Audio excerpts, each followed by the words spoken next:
I never imagined my daughter's boyfriend would approach me at the garden gate that afternoon. What he said changed the way I saw not just him, but myself. It was a moment filled with honesty, surprise, and a kind of respect I didn't expect. Where are you watching from today? Tell me your city in the comments, and if you're enjoying stories like this, please subscribe to the channel and give this video a like. It truly helps more than you know. I was pruning the last of my late summer roses when I heard footsteps on the gravel path. The sun was warm on my back, and a light breeze carried the scent of rosemary from the small herb patch beside the fence.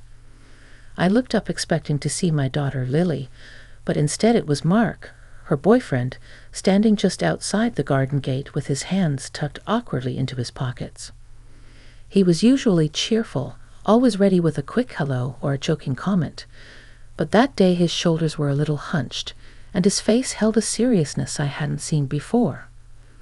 I wiped my hands on my apron and walked toward him, feeling the familiar creak in my knees that reminded me I wasn't in my 40s anymore.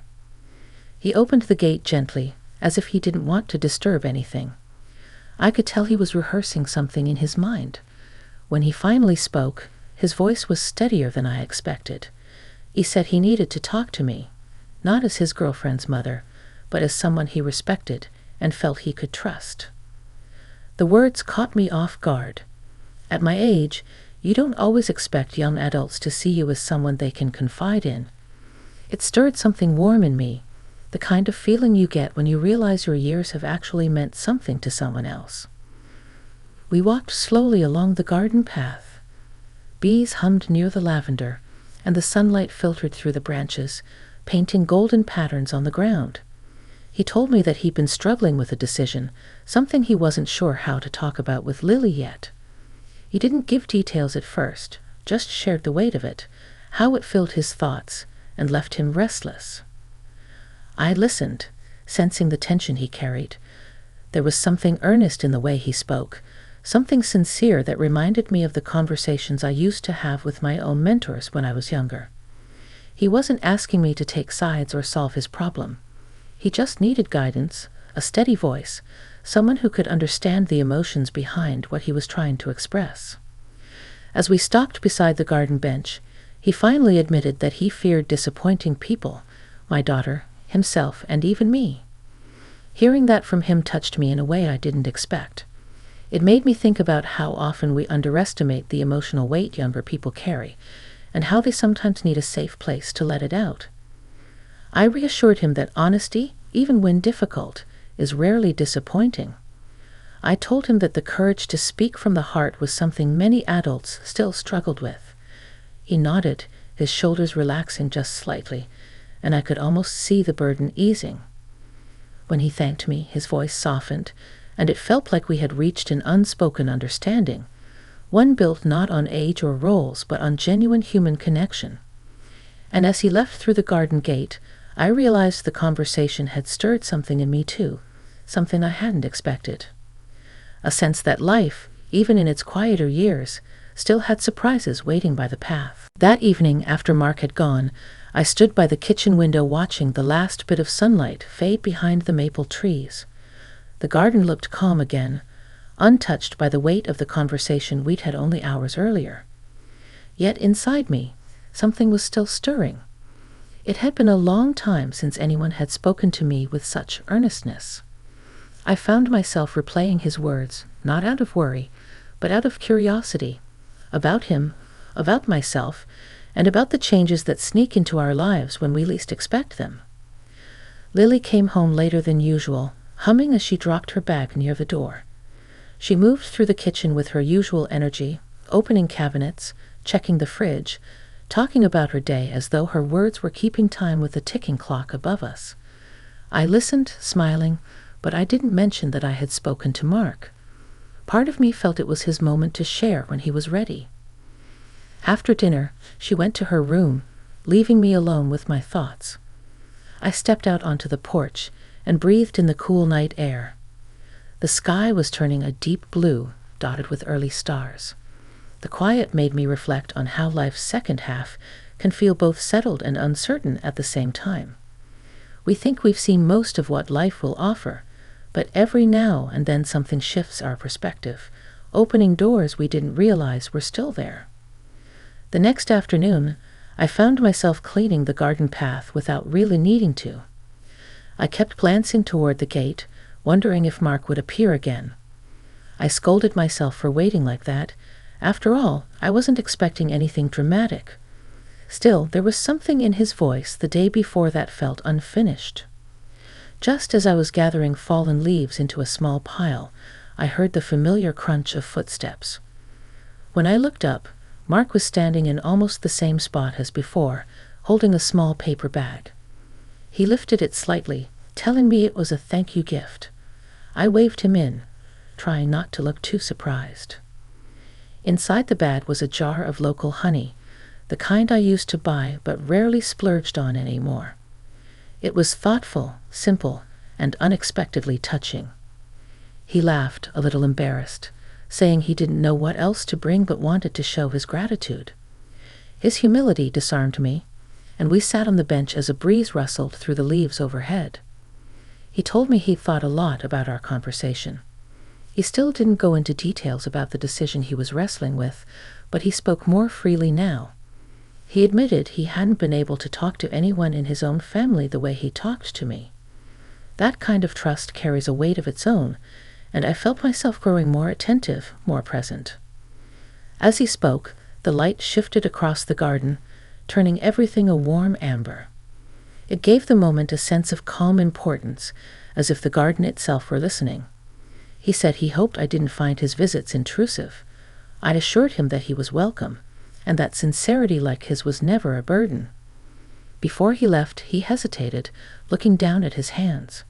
He said there was more he wanted to talk about, but he needed time to gather his thoughts. I nodded, letting him know that time was something we both could afford. After he walked away, I stayed on the bench for a long while. The air was quiet except for the soft hum of insects. I wasn't sure why his words lingered so much, but they did. And as the shadows grew longer across the garden, I sensed that whatever was unfolding was only just beginning. Over the next few days, I found myself noticing things I usually overlooked. The way the wind moved through the tall grass, the way sunlight felt warmer on my hands as I worked in the garden, the quiet pauses in the afternoon that seemed to invite reflection.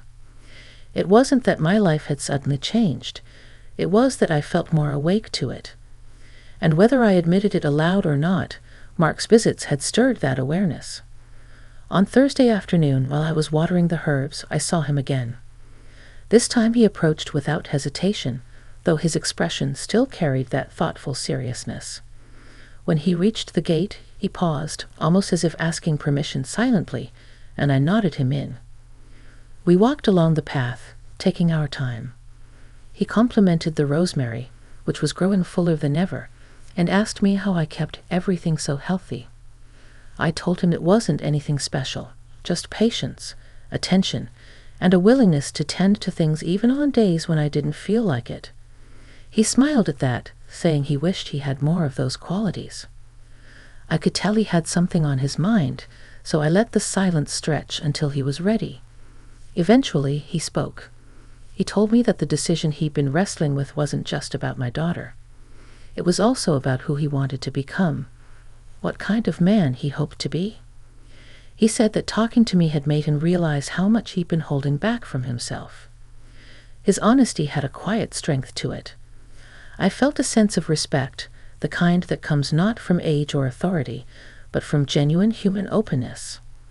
It had been a long time since someone had shared their inner uncertainties with me so plainly.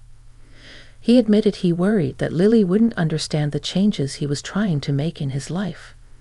He cared deeply for her, but he'd also needed space to grow, to find clarity. And he feared the conversation would hurt her. As he spoke, he looked down at the garden stones beneath his feet, tracing the patterns with his eyes. I told him that growth doesn't always arrive neatly. Sometimes it disrupts the comfortable parts of life, but that doesn't make it wrong. I reminded him that honesty, kind, thoughtful honesty, was a gift rather than a wound, even if it felt difficult at the time. He listened closely, nodding slowly, his posture softening. We sat on the garden bench again, the air warm and still. He asked me a question then, one that surprised me. He wanted to know how I had navigated my own crossroads years earlier, the ones that had shaped my life after my divorce. No one had asked me that in a long while.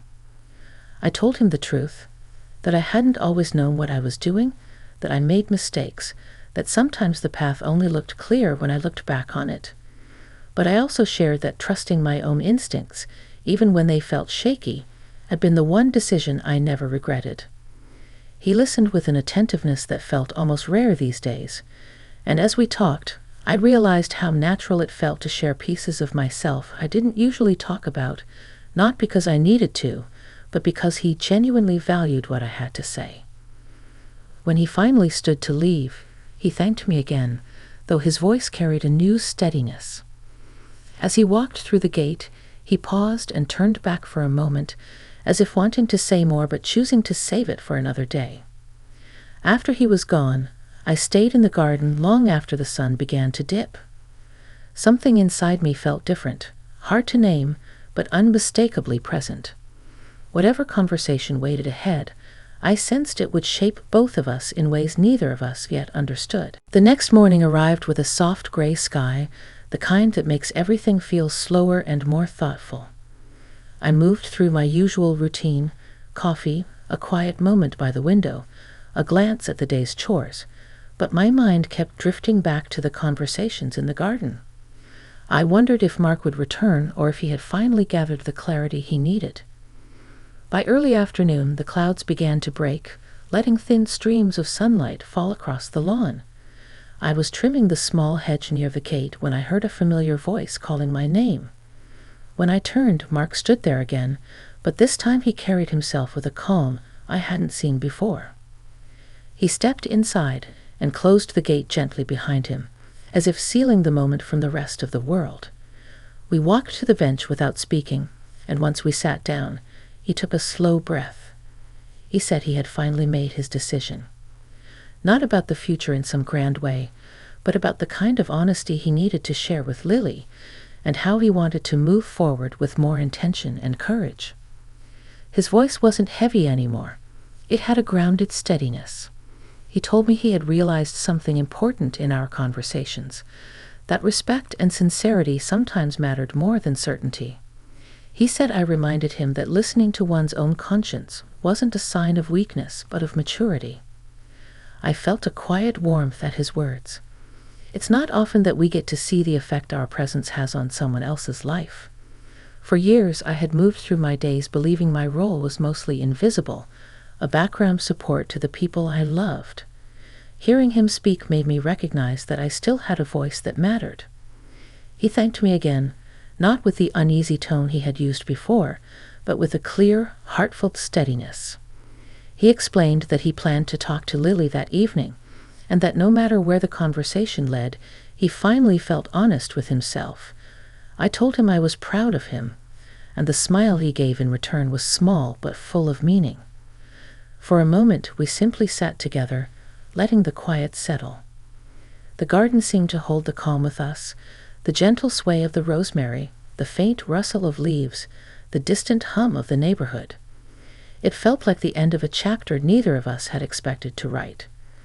When he stood to leave, he paused by the gate and looked back at me. He said he hoped our conversations had helped me as much as they had helped him. I nodded because anything more might have revealed emotions I preferred to keep tucked gently within. After he walked down the path and disappeared around the corner, I stayed in the garden, feeling the quiet settle around me like a soft blanket. There was no dramatic ending, no sharp turn of events, just a deep sense of connection, the kind that reminds you that being seen and heard matters at any age. As I sat there, I realized the unexpected conversation at the garden gate had given me something too, a renewed sense of purpose, a reminder that my life still held space for new moments of understanding and reflection. And just as the late afternoon sun began to warm the tops of the roses, I felt a growth within myself, gentle, steady, and long overdue.